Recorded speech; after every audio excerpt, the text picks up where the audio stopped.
What's up? Welcome in. Happy Monday to the CHGO Bears Podcast crew. Welcome in. We are presented by PointsBet. Use promo code CHGO when you sign up to get 2 risk-free bets up to $2,000.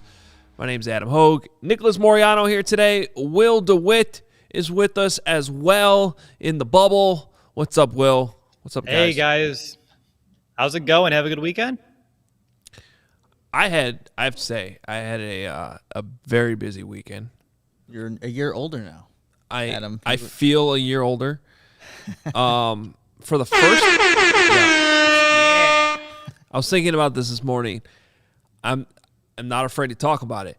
I think for the first time, probably since my 20s, I actually went out to an establishment 2 nights in a row. In a non-vacation setting. Like, vacations don't count. Vacations, that's what you do on vacation. Mm-hmm. I'm just talking about, like, my wife and my brother-in-law dragged me out Friday and Saturday night. Now, let's set expectations here. I'm still an old man. I'm asleep by 11 o'clock. But you get tired because here's the key. And, I know Lawrence knows this. The kid still wakes up at the same time the next day. Yeah. Yeah. I thought you were going to call me old, but no. You're calling me out for being a dad. Okay. No. Which we are having discussions, by the way, about doing some type of a dad pod series. Oh, I guess I'd be involved. Yeah, I think you'd have to be, Lawrence. Sure. I would not be involved. And I'm Will. a puppy. And Will. And I apologize. Will knows that too. Oh, that's okay. I get it. This baby face, Adam, you just don't expect it. I know. I forgot you got married when you were like 15. That always throws me off. But yeah, that's a little weird. No, my dad's celebrating his Lance Briggs' birthday here today, which is awesome, going from the Urlacher to the Briggs. Happy birthday. Yeah. Thanks. Yeah, and I'm sure, Adam, you did the Gale Sayers, right? Yes. The candles on my cake, though, if you looked at it from the other side, it said I was 63. Now you're aging. Jay Hilgenberg. Yeah. There you go. Be honest, do you have a 2-day hangover, Adam? Not really. I was never hungover. I'm just tired because, like I said, the baby was still awake at 5:30 in the morning yesterday. Man. And then we were up in Wisconsin. We had to drive a couple hours and get home and then do Easter because yesterday was Easter, too. That's part of why it was so busy. There was a lot of food that was consumed yesterday. Oh, yeah. Did you guys have some good food? Oh, yeah. I had some nice smoked ham with pineapple and sweet potatoes, mashed potatoes. Man, I brought leftovers home, which is always great as well. So, I'm definitely having more after the show for lunch. There you go. I was definitely in a food coma and then woke up and watched the Bulls game. And we'll probably talk about that, Adam, because that was, Lawrence, we were talking about the Bulls. They had so many chances. Just so many chances in that game. And that was the one to steal. Yeah, that was the one to steal. They were just so close so many times, and, the Bulls go, oh. Well, yeah, technically this would be a 3-day hangover now, but this is just from watching Vucevic miss another layup. That was tough. Vooch was good last night, hitting threes. I know, but that one, sort of. He was right there. The one where, it was the easiest putback of all time. And, Adam Amin was even in the middle of, calling that he scored. And he just missed. Well, he did that in honor of Easter. He missed a bunny. Dad pod. That saved that for the dad pod. Dad pod. Absolutely. Yep, that was sure. awesome. All right. Well, we did want to kind of tie the Bulls into this a little bit. Yesterday was a frustrating game, but come on. We all expected them to lose. Mm-hmm. It was nice that it was close. I hope that all these games are close. And Friday night we have a watch party for Game 3 at the Third Rail Tavern. So if you're in the city, want to come by, it'll be kind of our first big CHGO get-together. I'm going. You going? I'm going. Will, you driving up? I'll be there next week for the draft. I don't know if I can swing both. That's true. Fair enough. I think that's fair. And a lot of our CHGO personalities, of course, our Bulls guys, most importantly, will be out there on Friday night. So I'm excited about that. But watching this series, just kind of the feeling around this series, guys, had me thinking, does it remind you of any obviously doomed Bears playoff appearances? Now, I have to be honest, the Bears are an interesting franchise the last 30, 40 years because when they make the playoffs, it seems like more times than not they've like had a first round bye or been, one of the, That's true. When they made the Super Bowl. Now, a few years ago against the Eagles was a little bit different, but they were favored in that game. The most obvious one that stands out to me is that game against the Saints a couple years ago where, like, they really shouldn't have been in the playoffs. I think sometimes we honestly forget they were in the playoffs. Honestly. Because it was just like having the 17th game a year early. Because it was like, but that was kind of the feeling I feel like that whole week leading up to that Saints game, going down to the Superdome. You're like, they're not really supposed to be in. They're not that good. They're going to lose. That's sort of how this Bulls-Bucks series feels to me. Yeah, I would say I feel a little bit more confident in the Bulls to at least like win one of these games than that Bears going into the Saints game. Because, we were doing the preview show for that game, and I remember the post game's like, we're just here because we know this is going to be the last show that we're going to do. Because there was no way that the Bears, in our minds, were going to come away with a victory in that one. Nick, if they had a series of 7, can they at least sneak one? Probably not. But Adam, you're right. Like, in at least my lifetime watching the Bears, whenever they're in the playoffs, they're usually expected to win. Like, I went back through like even 2018. If you want to go back to the pre-Super Bowl run, like that Panthers game in 2005, 2006, like they lost it, but they're supposed to actually win that game. And even back in 2001, they were, I think, a 2 seed that season, and they lost to the Eagles. And I think they had a huge victory the week before that kind of freaked out some Bears fans. I was only like 10, so I was still kind of figuring some things out. But I always wondered too, like if the Bears won that game and made it to the Super Bowl, could they have stopped like this whole Tom Brady thing? Because like they had the number 1 defense that year. They would have faced New England. That's always a question that comes to my mind whenever I think about previous playoffs. Well, wait, what year are you talking about with that one? 2001, the one that they got destroyed against Philadelphia, against the Eagles. In the divisional round. Mm-hmm. But because that was a weird year. They won the division. They were 13-3, but I don't know. You just kind of knew it wasn't really for real, and they were sandwiched by a 5-11 season and a 4-12 season. I was going to bring up. I don't know if it still applies because they had won the week before, but in '94 when they go to the playoffs and they win on the road against the Vikings in the wild card round, they really weren't supposed to do that. So the following week they play the 49ers in the divisional round. Like, I don't know if that's quite the same feeling because like they did get a victory that you have to feel pretty good about. But I had this is maybe we have to bring in our resident old person to the show and Lawrence on his thoughts on this. But I vaguely remember that being like, yeah, there's no chance. And sure enough, they got murdered by the 49ers. I mean, that was like Steve Young, Terrell Owens, right? That season? You knew they weren't beating the 49ers. But yeah, I also think you're right. Like the fact that they beat the Vikings, they kind of did what they were going to do. And you kind of could feel okay about that, I think. At least that's what I mean. Like, it's a little different because they at least got one win, but I don't know. Tony Daly says, how good was that Jimmy Graham TD, though? It did provide one of my favorite gifts of all time where he just catches the ball and walks off. Oh, he's gone. To me, that's one of my favorite endings. So if the Bears have to – actually, I'll say this. The Bears' last 2 playoff losses, despite especially one of them being extremely painful, did deliver us 2 amazing endings to the season because one was Jimmy Graham walking – just – got a touchdown. Goodbye. Season over. See you in Miami next week on vacation.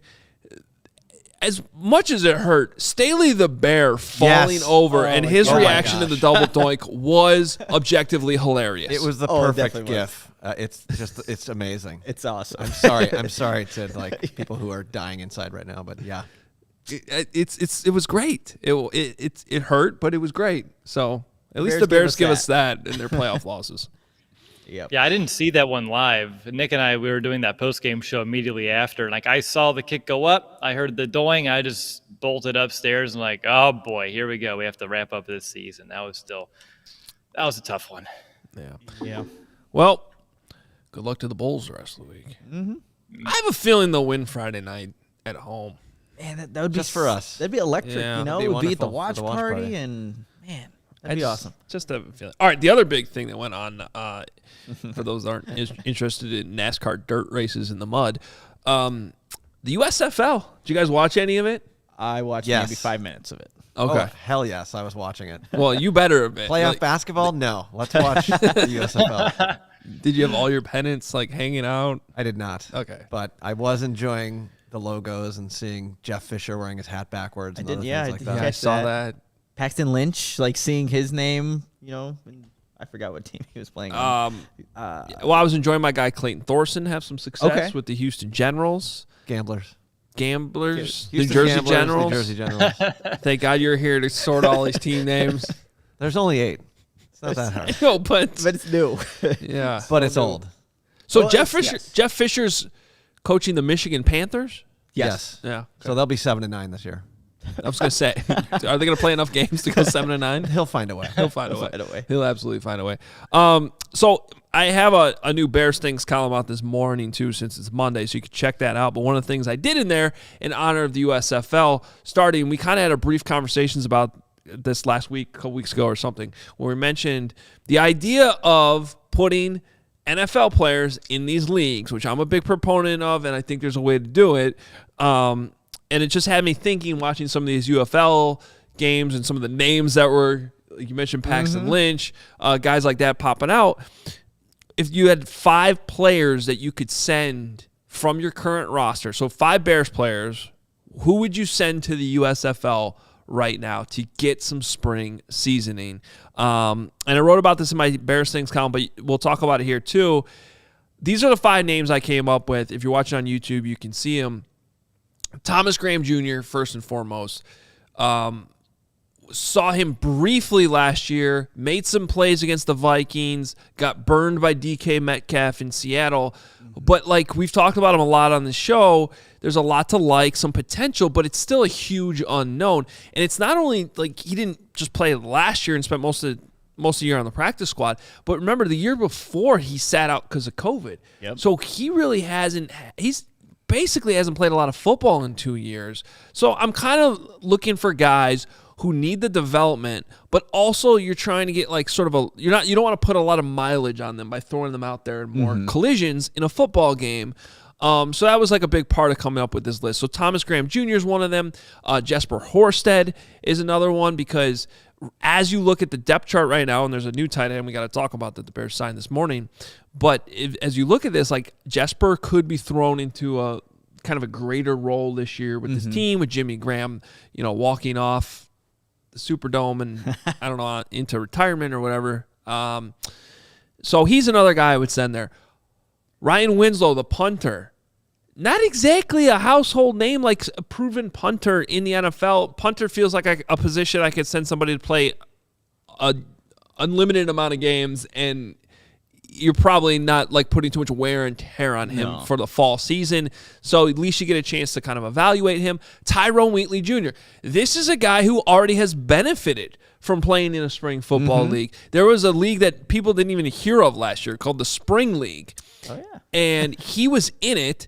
He transitioned from being a college tight end to an offensive tackle in that league, and the Bears signed him and Benefits. had him as a tackle on their practice squad all year. So wouldn't you like to see him play like more tape at a higher level? Because I'm assuming the USFL is probably a little bit more competitive than that spring league was.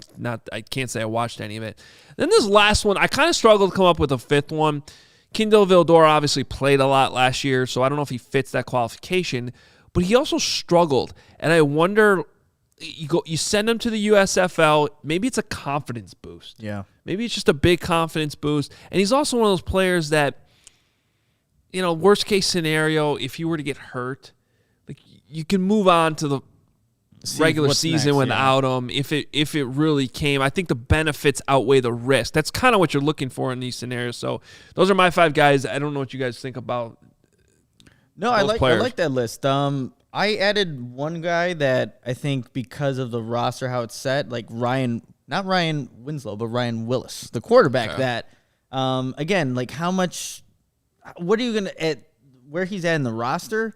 You're obviously not taking him on on the 53 active roster. It's like, can he get some reps in the USFL just to again get some real game reps? And you can't replicate that in practice, right? So I was thinking a guy like that could definitely benefit from this league. But I saw someone in the comments say, like, Daz Newsome, a guy that, sometimes you almost forget about that the Bears drafted from North Carolina there. So maybe that could be a guy that could develop and come into a season, become more polished, go against some other defenses, just become, again, a better route runner and someone that maybe can contribute later on if this coaching staff likes him. But, yeah, that's a good list. What about you, Will? Ryan Willis is on it. He actually played football in literally the spring league. A year ago, he won MVP in the spring league Mega Bowl. So getting him back out there, seeing what he can do was someone on my list. I brought on, like a Lamar Jackson, someone the Bears just signed to the active roster. Only 6 career starts in 2 seasons. I think he was a UDFA over with the Jets, so he made my list. Caleb Johnson was a tweener for me. Just because I like what he can do on special teams, but getting him more reps at linebacker, I think would benefit him and his development. Isaiah Coulter, if we're going to look at another receiver on this roster. Again, someone who's only seen, I think, the field 3 different times in 2 years, coming out of Rhode Island. And then, of course, everyone talks about a good old Charles Snowden, right? Mr. Potential himself. So he's another person that made my short list. Yeah, I was gonna bring up Snowden too, because that seems like a name where,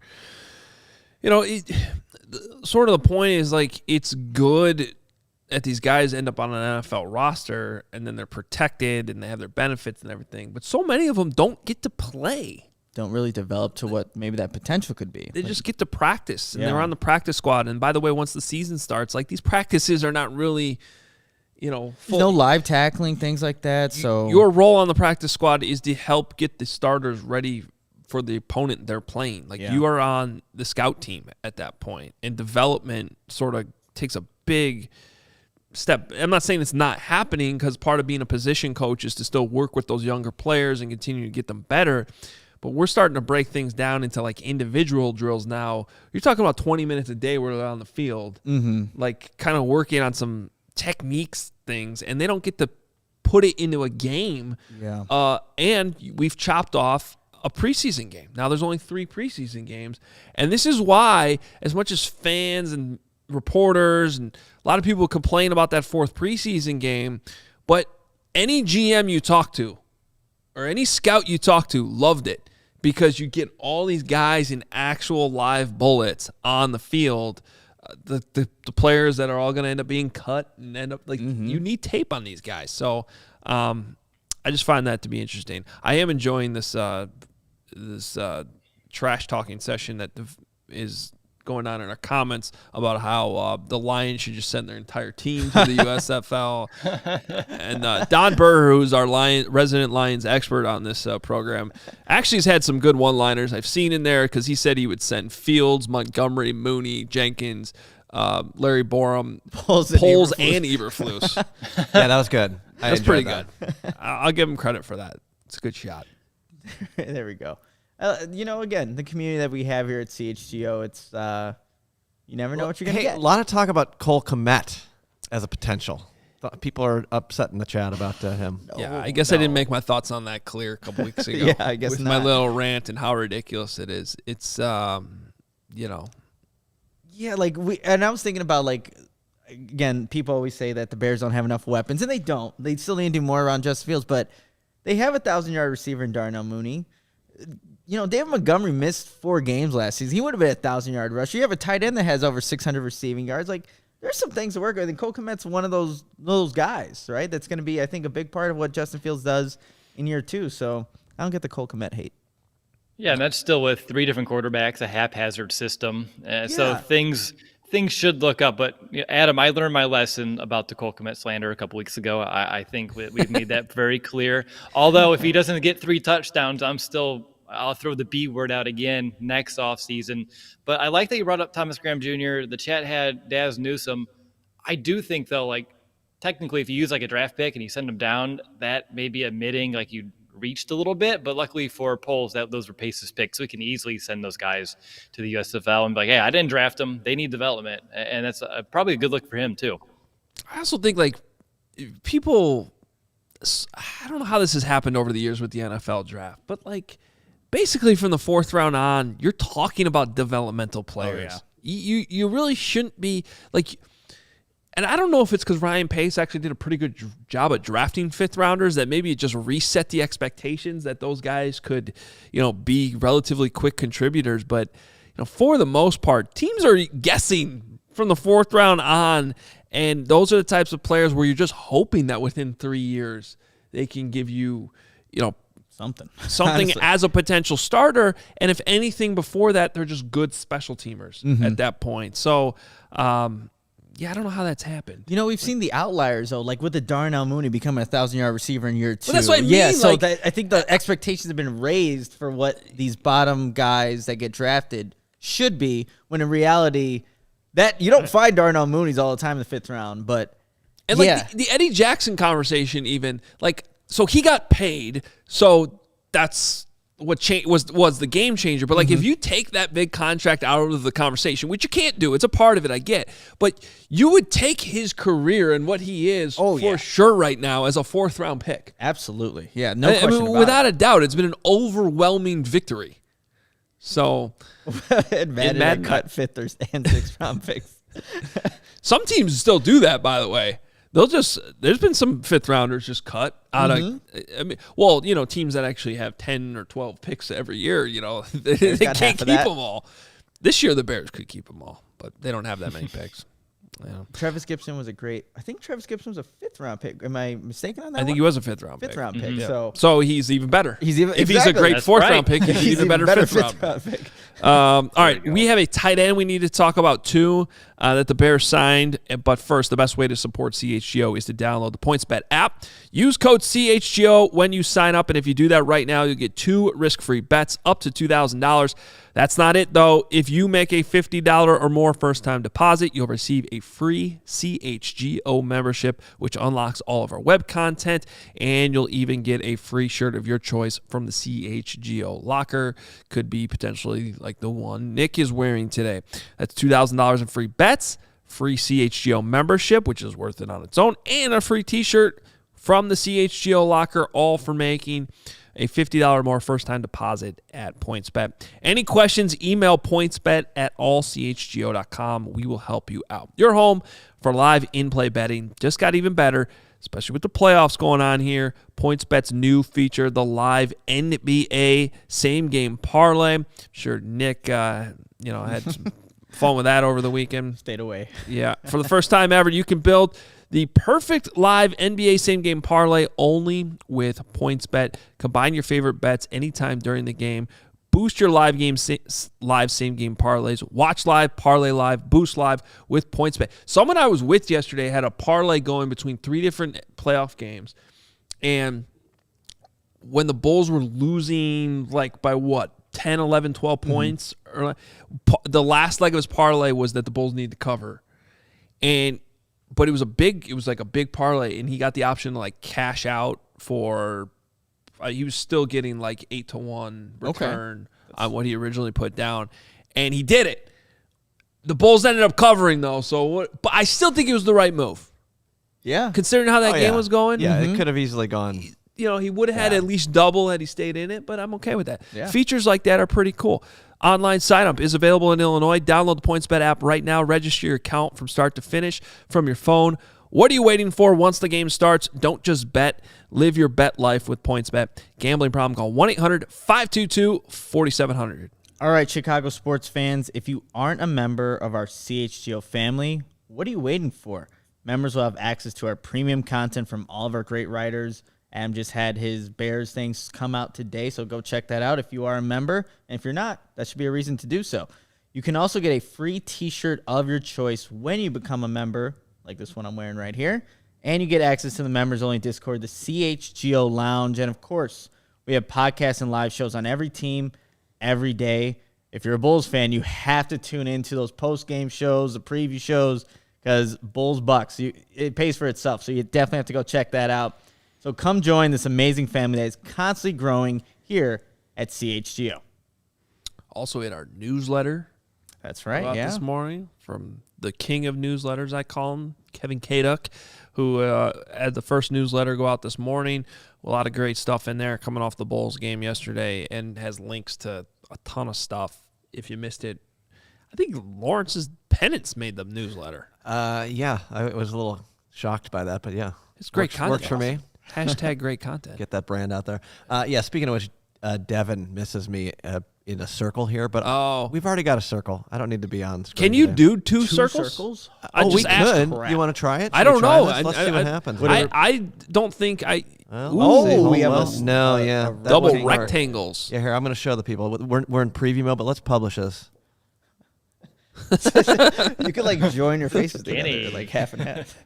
I love it. See, you have no limits, Lawrence. I think that's what we know here. No limit, yeah. No. All right, there is a tight end we need to talk about. James O'Shaughnessy, Naperville product. North? Naperville North? Naperville North. I want to say. Illinois State Redbird, who's bounced around the league a little bit. He was originally drafted, speaking of fifth-round picks, by Ryan Poles and the Chiefs back in 2015.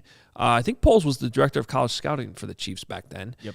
And then I don't even remember him being on the Chiefs, quite frankly, but I have seen him pop up from time to time, especially, like tight end. There's like 3 good fantasy tight ends. So like every week, if you don't have one of those 3, you're on your waiver wire. And you're like, oh, Shaughnessy caught a touchdown. Like, okay. You're like, maybe I can snag. And then you realize he only has 3 in his entire career. It's another local tight end, right? With Cole Kmet being obviously Notre Dame, but St. Viator. So you have 2 guys in the area there. I don't know what that does. Well, I get some of the jokes that have been out there because the Bears did have this reputation a couple years ago when they had 10 tight ends on the roster. It was a little ridiculous. I think they have 5 now. Is it 4 or 5? I think it's 5. Well, add 1 apparently. No, I think this is the 5th. Even better. Yeah, but okay. But my point is, this time of year, 5 tight ends is pretty normal. Like you have to run 3 teams out there in training camp. Right. So you if you're in 2 tight end sets, like you need to have at least 5 to get that going. So they're at a normal amount of tight ends. Remember, they don't have Jimmy Graham anymore, and they're trying to probably figure out a little bit like who's going to be more of the blocking. Because if Jesper Horsted plays more, they still need like an ideal blocking tight end out there too. Now let's see Cole Kmet being like that guy, because Jesper Horsted doesn't really fit that bill, being more of a receiving guy. But yeah, and what do we have here? Bears premier buyer of locally grown tight ends. There we go. No, I like this one in terms of just adding another body to the team and seeing, if he sticks. Something I really liked and appreciated, just looking into him a little bit more this morning, was the fact that he had that torn ACL in 2019, but he rebounded to actually put together some of his best seasons statistically, after the fact. And even last season, he was dealing with, I believe, was an ankle injury. So he was unable to kind of put together a complete year. But, overall, this is a guy who catches like 70% of his targets, about 10 yards per catch. I mean, he's someone that could potentially carve out a role or just be another camp body. That's really going to be up to him. But he does kind of fit the mold of what the Bears have been adding to this team. Yeah. So just another random April signing that we briefly talk about. But he's a name that's going to be in the mix, not just, somebody who's – now, he may not make the team, but – yeah, he's got to find a role maybe on special teams too. Yeah, he's going to be in the mix. Question here from Sammy: is the tight end room behind the running back room as the second best for the offense right now? Oh God, if that's the case, like, I mean, yeah, running backs at the top. I have to say, as long as Nick Foles is on this roster, the Bears quarterback room. Yeah, I mean, we did the whole Justin Fields experiment last week. He came out ranked 13th, and then you have in my opinion, the best backup. The only backup who has a Super Bowl MVP award. Yeah, you're not going to find many of those. So we'll go running back, quarterback, and tight end. And it doesn't before wide receiver. Yeah. You could argue wide receiver should still be ahead of tight end just because Darnell Mooney would be the best out of any of those players. That's true. Between those 2 position groups. I see that point. That's a tough one for me. I mean, Kmet does a little bit of both. Mooney can block a little bit on the outside, but I don't know. In terms of like overall depth, though, I think tight end has quality a little bit more than receiver. Just such a big drop-off after Mooney. Probably. All right. Draft time. Let's jump into our pick of prospects for today. 3 more prospects coming your way. I will start with one of my favorite guys in this entire draft. He's actually in the first Bears mock draft I did a couple months ago with I think the first pick I made, everyone was like, linebacker, no way. This guy, to me, is, if you are somebody who's been saying Roquan Smith should be the will linebacker, this guy I think would be a phenomenal pick with the Bears' first pick at number 39. But somebody who could jump in there in that Mike linebacker spot and stay there for a really, really long time. I'm not like predicting like a Brian Urlacher career or anything like that. That would be unfair to Urlacher and, quite frankly, putting those expectations on Chad Mumma here. But Chad Mumma is my guy from Wyoming. Just a tackling machine, 142 tackles last year in 2021. Against the run, his pursuit angles are like near perfection. You rarely ever see him run out of a play. And a lot of these linebackers we've talked about are unproven against the pass. This is a guy who is good against the pass. A lot of short routes, can handle tight ends if necessary, anything in the middle of the field. Picked off 3 passes last year. So guy that leads his team in tackles. I think he also led Wyoming in TFLs and interceptions.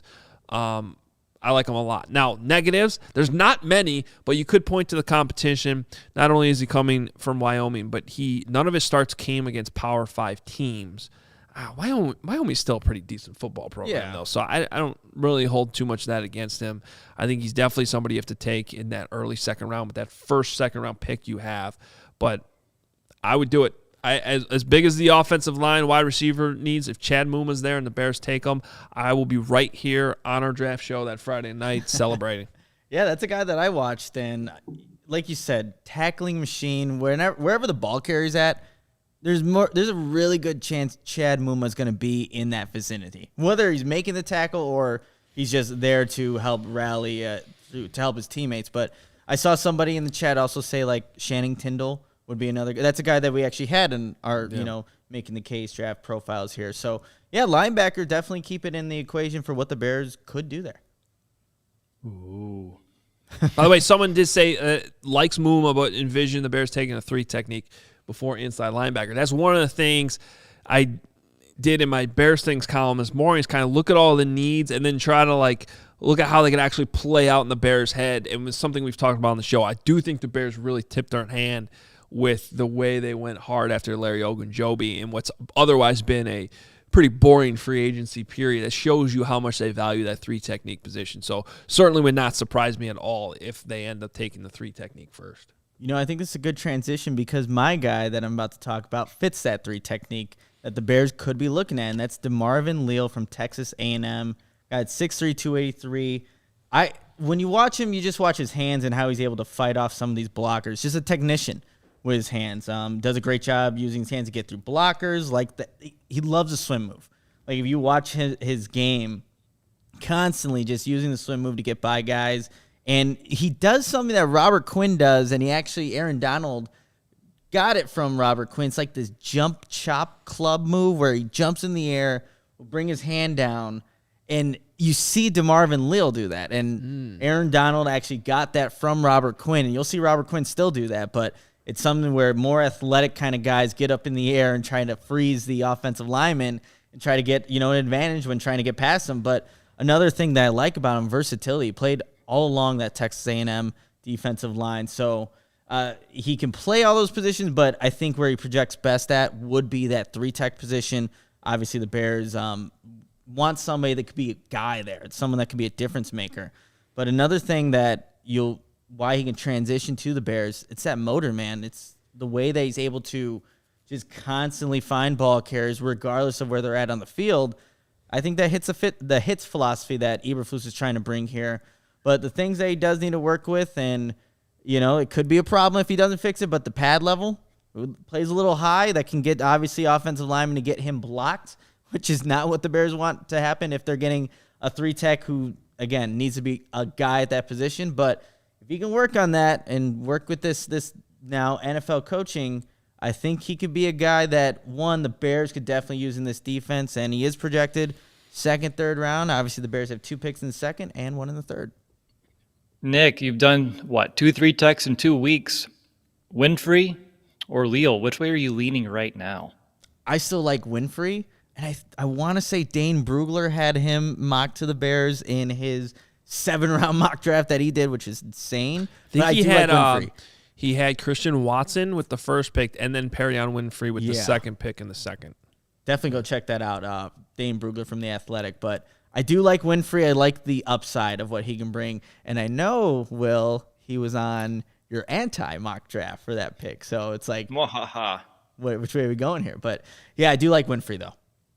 Well, he was it's just the whole draft class in general, because I also went linebacker round 1. So it's like going with Adams and yours round 2. Like, could the Bears do it? Yeah, they can definitely go with a linebacker and a 3-tech. I think that'd be a mistake missing on some of that really top talent that the Bears could be getting on offense around there as well.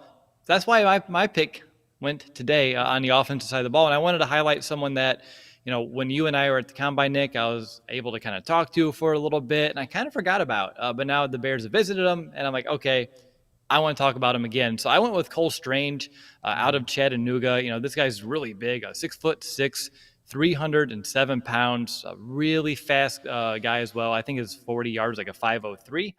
There's the graphic. That helps a little bit as well. This is a player that fits what the Bears are trying to build up front for a few different reasons. First of all, he's an excellent move blocker, strong understanding of the space and angles. He said he's actually a great fit for a zone scheme at the Combine. He said he's very comfortable running the outside zone because of his skill set. He feels like he's quick enough to play that at the next level. Scouts and everyone rave about his high football IQ. So he's smart. He's a little bit leaner than the Bears have, which was another thing Poles mentioned as well as the Combine. And he fits that zone scheme, but he also has that nasty style of play as well. You'll see it on tape. And I love a quote that we got from the Combine. He said, you can hurt somebody. You can bury somebody. You can kind of give an elbow in their neck and people kind of revere you for that. So I like that he embraces, that the violent tendencies of the game of football as well. Some of the concern, play strength. He is built a little bit leaner. He does have that versatility. You see him playing center here as well. Most people project him playing over at guard. He's just a little bit leaner, and he's a little bit older too. He turns 24 before this season, so he's just older than some of those other, potential draft picks out there as well. You're looking at a second or third round guy, and as Nick pointed out just a few minutes ago, the Bears have, a trio of picks between those two rounds. But Cole Strange is someone that has really risen up the draft boards, since the Senior Bowl, really putting his name out there. And he tested so well at the Combine too. 7th in the 40-yard dash for the position, 4th in the 20-yard shuttle, 4th in the 3-cone drill, and 1st in the broad jump with, a whopping 10 feet there, just to kind of put some of that athleticism, in a way we can compare it. I think we call that a strange pick, Will. I like it. See, my humor, Adam. That is right up my alley. We're wasting all our dad pod material today. Oh, true. Well, I'm glad it's not just back in the good old days, Will. Like, you had so many dad jokes. People loved them. Yeah, that I have. Damn it, I don't have my mug. I have a Dad Jokes Pro mug. I'll just have to start sipping on the podcast from now on. There you go.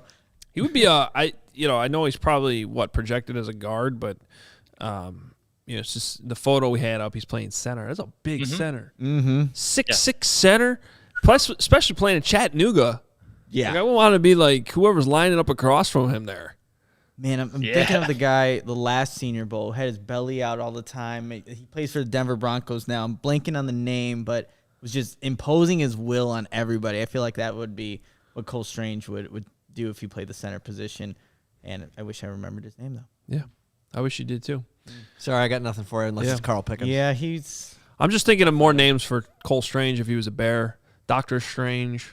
Hey, Marvel, see. Yeah. We were talking about Marvel before we went live, and new Thor trailer's out. Definitely go check that out. There you go. See, I went with Strange Love. I go, way back in the days. Like, that's an old movie that I remember watching in high school.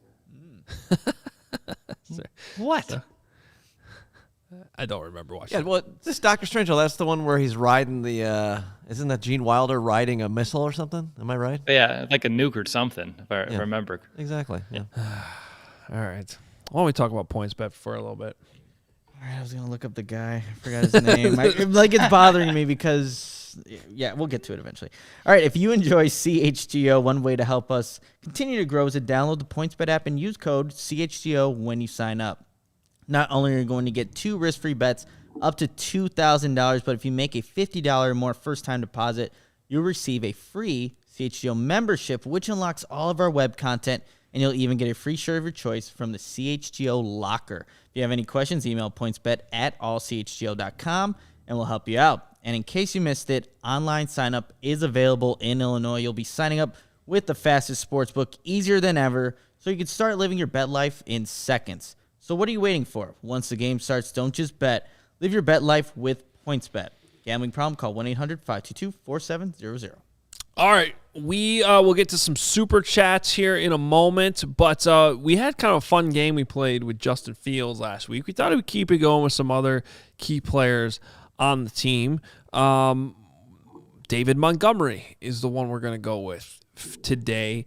And really what we did, if you missed it, you might want to go back and listen to the podcast from last week. But to get an idea where the Bears quarterback situation stacks up right now, even coming off a tough rookie season for Justin Fields, we played a game of Would You Rather. Would you rather have X team's current quarterback situation or the Bears with Justin Fields? And when it was all said and done, we didn't agree completely, but really the consensus was there's 12 teams that you would take their current quarterback, or they would be the teams they look at their own quarterback situation, be like, nah, yeah, we'll keep what we have over Justin Fields. And that included how we kind of figure the Jets and Jaguars view their current spots with Trevor Lawrence and Zach Wilson, saying, yeah, they're not ready to bail on that quite yet. So they probably, so really it's like 10 obvious teams, a couple other debatable ones that are teams that drafted around Justin Fields last year. And it was a fun game and gives you an idea where, the Justin Fields and the Bears situation ranks. And it's certainly a step up from if we had done this a year ago before they drafted Justin Fields. You'd probably say like, I don't know, 31. 30th. I mean, you could probably do worse than having Dalton and Foles on your roster, but you wouldn't feel great about it going forward. So let's do this with David Montgomery. And we'll start against the NFC running backs. I think this is going to be... There's some tricky ones in here when I was going through this list, and I'm curious to see where we all go on this. Yeah, I think let's get some of the obvious ones out of the way first. Aaron Jones. We're all taking Aaron Jones. Yeah, Yep. okay. Dalvin Cook. We're all taking Dalvin Cook, I assume. Yep. Any objections? You can yell out objection. Staying in the NFC North, DeAndre Swift. I'm taking David Montgomery. I would definitely take David Montgomery. Yep, I'm on the Montgomery train. Okay. Alvin Kamara. I'm taking Alvin Kamara. Yeah. Just making sure. I could. Okay. Just because I believe Montgomery's a better pure rusher in terms of what the Bears are trying to do than a Kamara. Now, in terms of receiving threat, I'll take Alvin Kamara. But the Bears are building a backfield that's versatile. So I will stick with David Montgomery barely here, and also just to be a little bit different, devil's advocate. Yeah, I think you got to take Kamara, though. Because to me, it's the whole body of work. Like, the receiving stuff does matter. And That's fair. a huge portion of a good offense in the NFL runs through that player. Now, things have changed a lot of bit, actually, in New Orleans. And Kamara wasn't quite the same guy last year, but I'm still going to take him. Christian McCaffrey. The only reason this is tough is because the injury is lately. Yeah, he's only played 10 games in the last 2 seasons for Christian McCaffrey. So, man, I mean, healthy, this isn't even a discussion, but like that health is part of the equation. it is. And so because of health, I went David Montgomery here.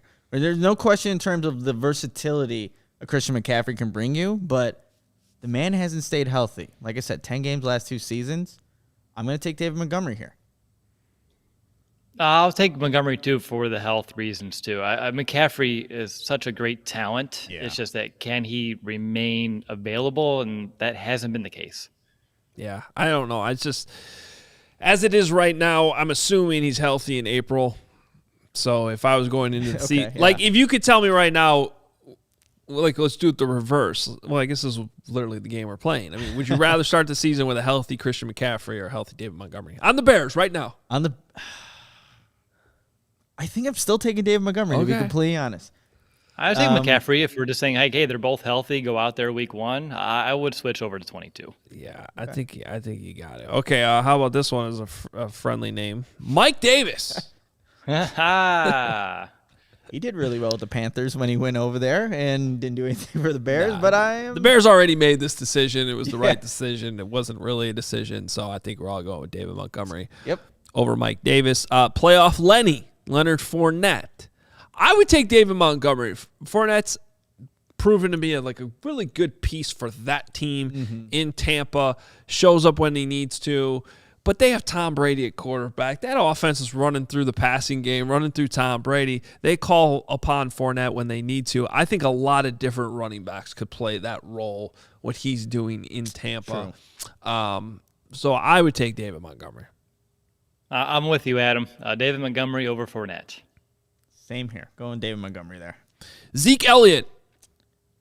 I don't look. The Cowboys paid Ezekiel Elliott, and I don't think it's paid back what they wanted to see in him. So I'm going David Montgomery here. I don't think Ezekiel Elliott's like this difference making running back at this point. I don't know. That's just my feeling on it. But if I had to choose like a healthy David Montgomery or a healthy Ezekiel Elliott, I think I'm going David Montgomery here.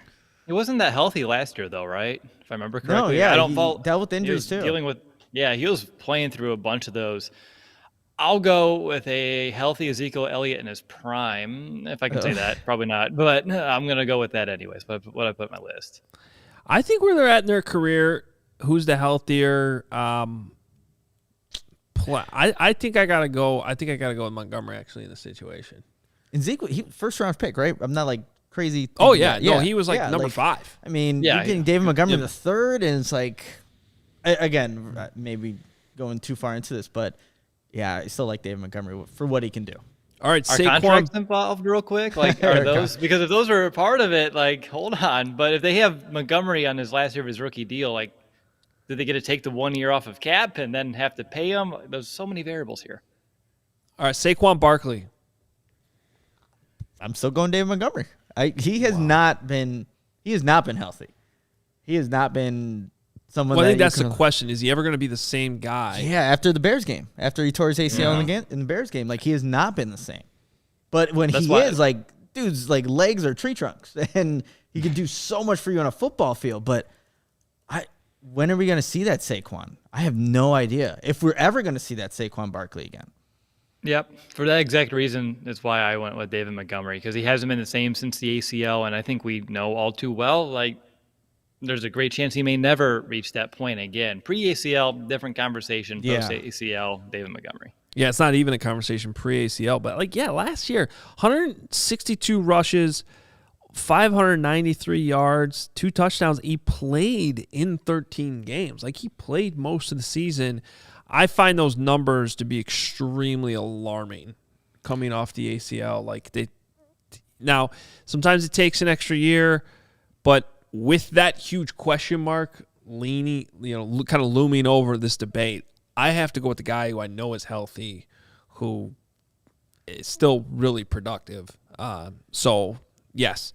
Barkley, man, when he was coming on the scene this first couple of years, unbelievable player. We know what he did in the Big Ten. He was running all over everybody. It was. He looked like a for sure Hall of Fame running back. Yeah, one of the rare running backs. You're like, yeah, he probably was worth drafting him that high. And unfortunately, man, that's why football can be so cruel. Yep. Because it just changed that one day at Soldier Field in front of nobody. I was there, but there was 100 people in the entire stadium. Wow. Yeah. It's terrible. All right. Who is next on this list? We have the Commanders' Antonio Gibson. Very versatile. I like Antonio Gibson. I like him a lot. He's, again, a guy that can do a little bit of everything. And he was a wide receiver at Memphis, if I'm not mistaken. Yeah, he was a wide receiver at Memphis who converted over to running back. And I'm still taking David Montgomery, though. Yep, same. Were you feeling, Adam? The face says it all. I'm trying to get my own bias out of this because Antonio Gibson was one of my classic guys I loved coming out. Yep. That I said the Bears should draft this guy. I saw the tape. I saw what he did at the Senior Bowl. Yeah. Where he kind of made that conversion over to running back, and you're like, this there's something with this guy that's legit, and he's done nothing but be a very good player. Yeah. Since he got drafted by Washington. I think I still have to go with Montgomery, though. Montgomery's good, and like this is why we're doing this. Exactly. I think we are a show here that almost on a daily basis is trying to give David Montgomery more respect than he really gets. Give Miss Flowers, as the kids say. What did they say? Giving Miss Flowers. Oh, Yeah. Did kids say that, Give that man his flowers. Come on, let's go. or did you say that when you were a kid? Come on now. I did learn one yesterday. I was told. Apparently, Gucci is a word that people use. That's Yeah. good. Yes. I didn't know that. I didn't know that. older now. It is kind of older It's now. older yeah. now. I missed that one. I missed that one. Well, okay, so it's like I was Something's working. Gucci? Yes, if something's Gucci, it's good. That But- just sounds dumb. well, now it's not in in the swing of things. Like when Yeah, I was it didn't working at the make it high 'cause school. it's stupid. Yeah, that's true. Like I was missing on some of the new lingo that was in the high school when I was working there. I'm like, what the hell is that? And I can't give you any examples, but I know I heard things. I'm like, oh, okay, but Gucci. I just love David in the comments. People don't say that. I think that was in reference to the Flowers line. But Adam, Listen you to coach high school kids. You don't know what. That's a fair point, Goose. I don't. Unless I'm missing something, I've never heard our kids say that. And I've heard them say quite a lot of things. Trust me. I don't know. Okay, Nunu Johnson said that's so 2010. I don't know if it's a little newer than 2010, but maybe that's where it started. See, 2010, I think, would be like the sweet spot where I would miss that because I'm like an adult by then, don't quite have kids, but not really using high school It's all lingo. Gucci, yeah. And I wasn't hanging around high schoolers then. So, yeah, it's all Gucci. Yeah, no, I get that. My wife teaches high school, so she comes home and she'll use phrases. I'm like, what the hell is that? Okay, yeah, Gucci's outdated. It's old. It's old. Yeah, we've moved on from Gucci. And we're moving on to the next one. We are moving on from What's Gucci actually, here, if too. anyone knows in the comments, what's in right now? I'm kind of curious. So, I know Bougie. dead ass. Like that's the one. Like that's the one I keep getting. Like What'd you even say? like Will, what'd you dead say? ass. Dead ass. Like I'm oh, dead dead ass. ass. Like, Oh, That's like 5 years old. that was a little older now too. it just came to me like months ago.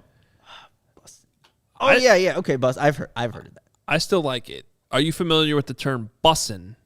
That's the new version of Gucci. I don't know. I guess I just say awesome. Dupes says it's goated with the sauce. Oh, now it's coated with this. What does that mean? Sounds cool. I like it. I actually sauce. like that a lot. Yeah. I just don't know what it means. I need to know how I can properly use it now because I like that. Yeah, this food bussin'. Nah, I don't like that. Oh, where All are we at? All right, Miles Sanders. Is he goating with the sauce? No. I did like Miles Sanders though coming out. But I'm still going David Sure. Montgomery. Yeah, no, he hasn't really lived up to expectations. This podcast, but okay, we appreciate that. I think Goose. we're all going with David Montgomery. Rashad Penny, No. good player, but probably still going with Montgomery there, right? Mm-hmm. Will? I'm gonna go with Montgomery, although it blew my mind that Penny had like 120 rushes last year and he averaged 6.3 yards per pop. Wow. That's actually Probably Yeah. should have used him more. Right, just two runs and it's a first down. Yeah. So yeah, that surprised me, but I'll still go with Montgomery. James Conner, who I drafted with my last pick in my fantasy league last year and then cut him after week 1. Oh, no. Oh no, he did some good things. He's a touchdown machine. That one Yeah. hurt. How much did he get against the Bears? Like, didn't he have a one-hander touchdown? I don't remember. Oh, yeah. That one-handed. Yeah. Yeah, he had a pretty good game.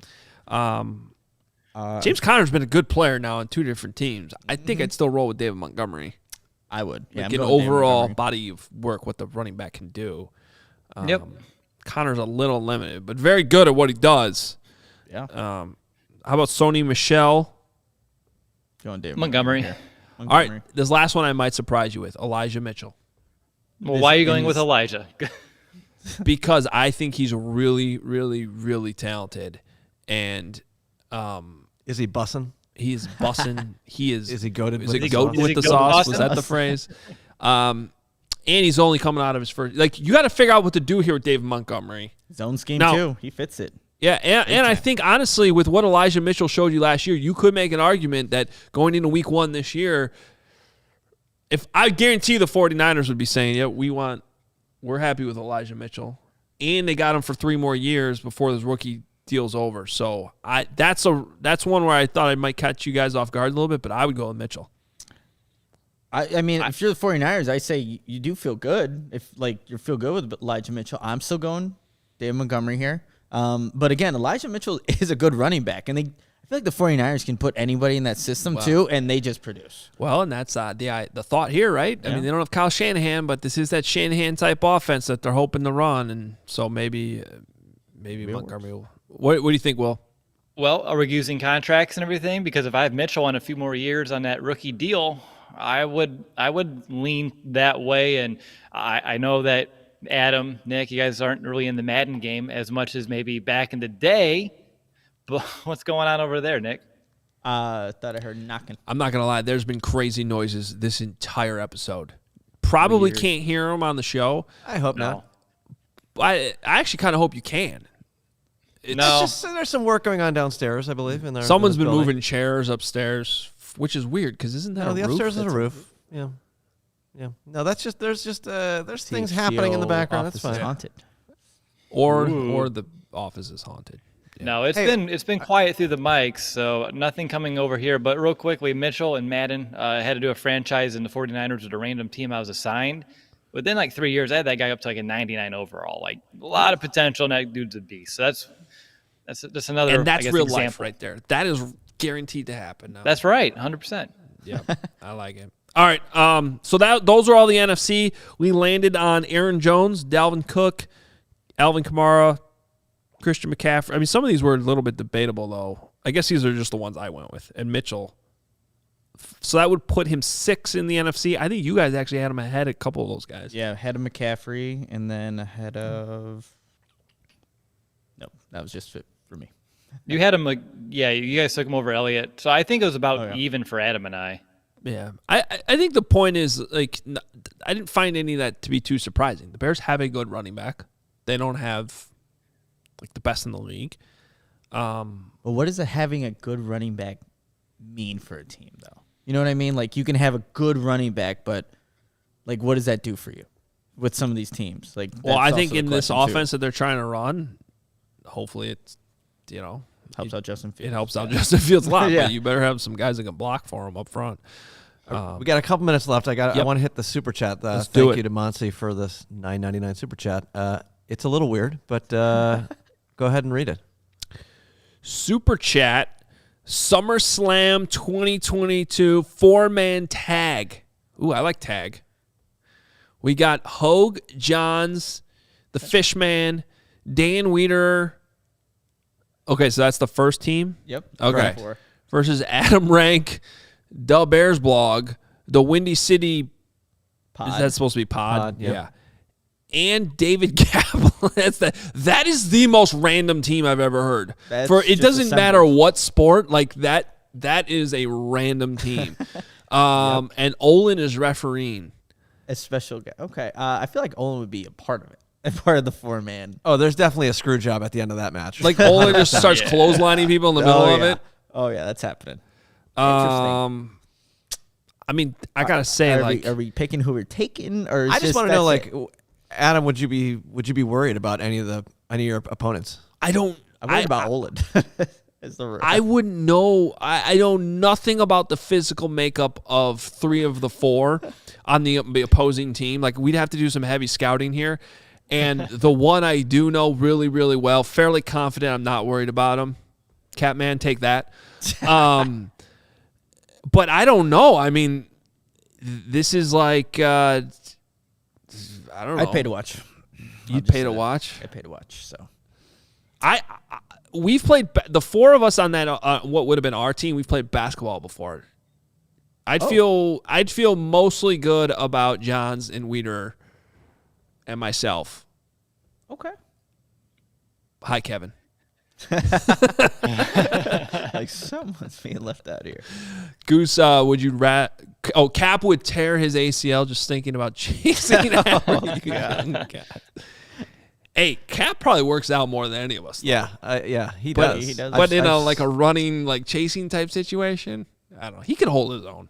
Got a lot of respect for the Cap. He played college football, I think. I think he did. Well, now that one's probably before my time as well. Yeah. Sorry, Cap. Or it was baseball. I think it was up at Hamline University in Minnesota, I want to say. Yeah. All right. You could do your own would you rather with all those 4-team people. Yep. Like where would Capman rank and all those? I don't know. Appreciate everybody watching today. Fun show as we continue to get closer and closer to the NFL draft. We'll continue to get more and more prospects for you. And, Olin's still in Disney World. And we'll be at Hell's Hall. And that's so this is important for Tuesday, Wednesday, Thursday. Adam and I will be at Hell's Hall for the camp, so we're switching up the schedule. So there will be Bears content, but we'll now be recording 5 o'clock shows Tuesday, Wednesday, Thursday of this week. So this is where, if you're watching on YouTube, good opportunity to hit that notification button. So subscribe, hit the notification so you know when we go live. Your phone will tell you automatically. Also, you could set the CHGO_sports Twitter account. I have that set to notifications. That's always good because then that pops up when we go live. And you can actually set that to just do all tweets or just video tweets too, which is kind of nice. So turn on those notifications. You won't miss a thing. But yes, the next 3 days, 5 o'clock shows for you because we have actual football to view. I shouldn't call it actual football. They're going to be wearing shorts and you can't really touch Not in this weather. Yeah. But, I'm sure they'll be indoors in the bubble in this type of weather. Maybe by Thursday it'll get nice. I don't know. This is the week where we just go from winter straight to summer. Yeah, and basically. I'm cool with that. And I'm fine with that. I'm just saying that's what happens. You don't really get spring here in Chicago. That's all right. We're out of here. Follow us on Twitter. @CHGO_sports_Bears, at Adam Hoge, at Nicholas Moreano, at Will DeWitt. But the L's are ones. We're out of here. We will talk to you tomorrow at 5 o'clock. Drive time, baby. Let's do it. Ooh.